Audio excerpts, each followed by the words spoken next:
ดื้อพันนาเว้าเรื่องเก่าเขาเดิม63 ปีหลังผ่านมาเข้าพุ่นตกปีใด2498นครพนมเดือดร้อนทุกหม่องทั่วเมือง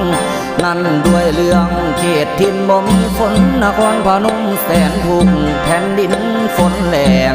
พอละนี้แห่งดินแห้งแตกแหลงพฤกษศาสตร์เหี่ยวแห้งใบควรล้นลง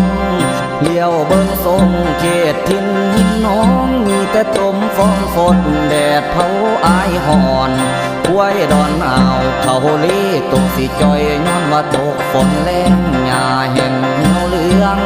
แดดเปียงเปียงแดดกี่ไฟเผาเสียงเข้าห้องดังพอเหลือหยังละเข้านี่มองตะเวนคอยสุริยาแสงสาดฝูงหมูมาสิงสางหาสนกะบ่มีฮอนแนวนี้ละฮอนปีไฟเผากะมวนหมู่ไผ่พนานกเราตายลงสิ้นดินแห่งการให้นาพึ่งแตกดินแห่งแยกเป็นก้อนเขียดซนอยู่หู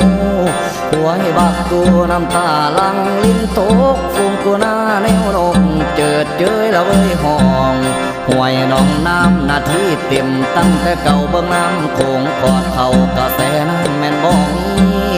มองบุญพี่ลายสิ่งบันตายน้ำตาไหลลงลิ้นละใสดินแห้งลาวเต็มที่แล้วน้ำตาสีไหลล้นความทุกข์ยากให้เหห่อนตอนใจเพียงแต่ใดห้องก็เทวดาให้เมตตาเจ้าเมืองทรงฝนลงช่วยห้วยให้หน่อไม้พอได้ปงพอได้ป่ามีน้ำเขียวหญ้าจุงจีพอมีน้ำปูแองกระบวยตากให้ทรงฝนลงมาละซอยคนภายใต้สีหน้าเศร้าชาวนครบ่ซื่นอดสะฝืนวิบากสู่พอได้มุมแรงเพื่อนหน้าแรงแห่งเหี่ยวในใจจังไหนละน้องสิอยู่ไปให้มันมอม